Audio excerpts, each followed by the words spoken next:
जनक पेशे से एक बहुत अच्छी वकील थी, लेकिन कहते हैं ना, बहू कितनी भी बड़ी तोप क्यों ना हो, सास के सामने तो भीगी बिल्ली ही होती है।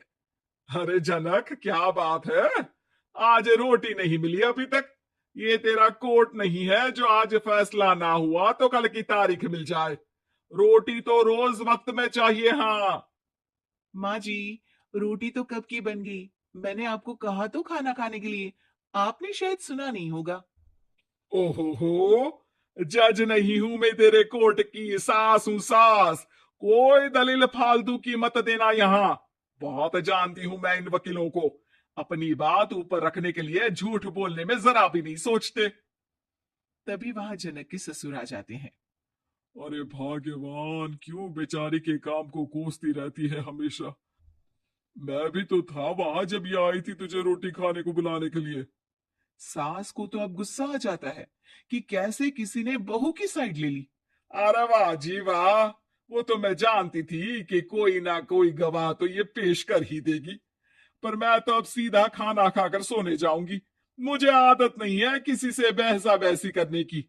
पता नहीं कैसे ये वकील इतना दिमाग लगाकर खुद तो झूठ बोलते ही है, साथ में झूठे गवाह भी ले आते हैं।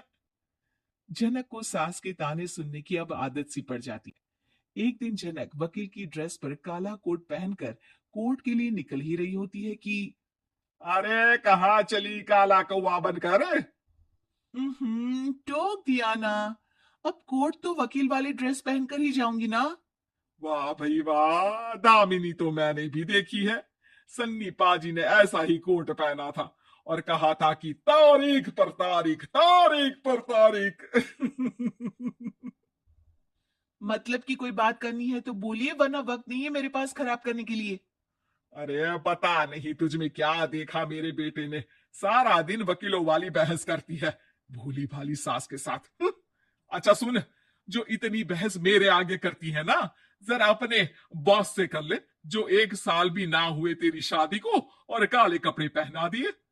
अंदर जा और लाल कोट पहन कर आ, पता तो चले कि नई नवेली शादी हुई है। अरे माँ जी, कोर्ट में मेरा बॉस क्या करेगा? ये तो पूरे देश की ड्रेस है वकीलों के लिए। लेकिन सास तो ठहरी सास।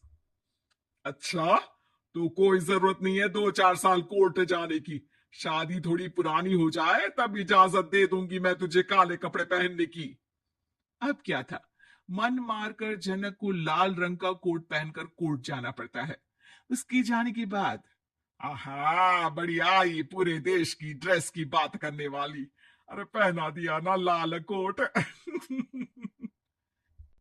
अब सास आए दिन या तो जनक को उसके काम का ताना देती, या फिर उसका काम छुड़वा देने की धमकी। तंग आकर एक दिन जनक पति से कहती है, मैं सोच रही हूँ कि कोर्ट जाना बंद ही कर दूं। अरे क्यों यार, इतना अच्छा करियर है, क्यों छोड़ने की सोच रही हो? अरे लाल रंग का कोट पहनकर जाना पड़ता है। हर बात पर सास ताना देती है कि वकील तेज होते हैं, सवाल जवाब करते हैं, झूठी दलीलें देते हैं। अरे तो ठीक है ना, वो जो कहती है अपनी समझ से कहती है, लेकिन तुमको तो पता है ना कि सच्चाई क्या है। जनक को पति की बात से हौसला मिलता है कि तभी घर पर कुछ लोग आ जाते हैं। अरे आइए आइए पंच साहब, कैसे आना हुआ? अरे भाई साहब, सुना है कि आपकी बहू वकील है। तभी वहां सास आ जाती है। हाँ है तो, लेकिन क्या हुआ? फिर कहीं बहस कराई क्या? अरे हम तो खुद दुखी है उसके व्यवहार से। अरे भाभी जी, आपको तो पूरा मोहल्ला जानता है कि आप कितना बोलती है।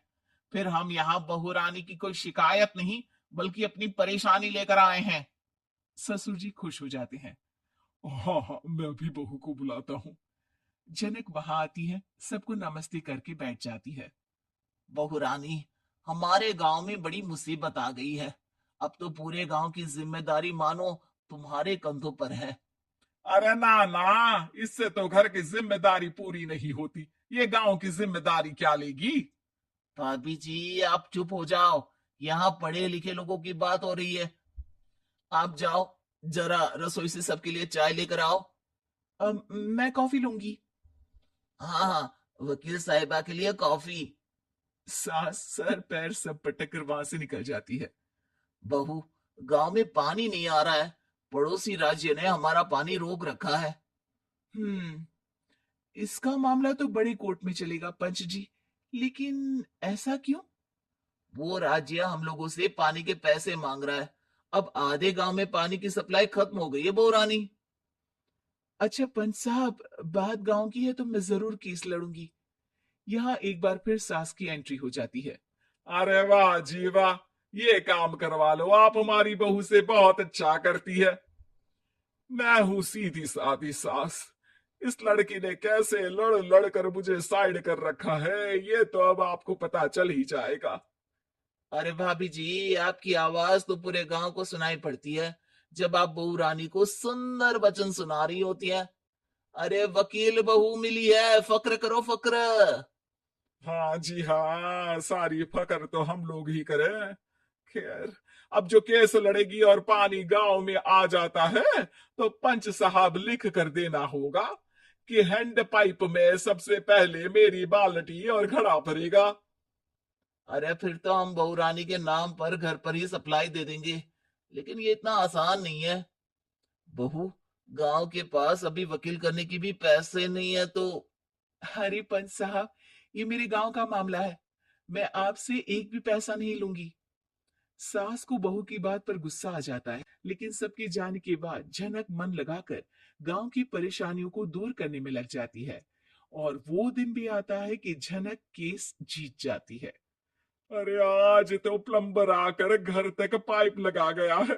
खुश हो जाओ, मेरे कारण तुम लोगों को घर के अंदर ही पानी मिल जाएगा।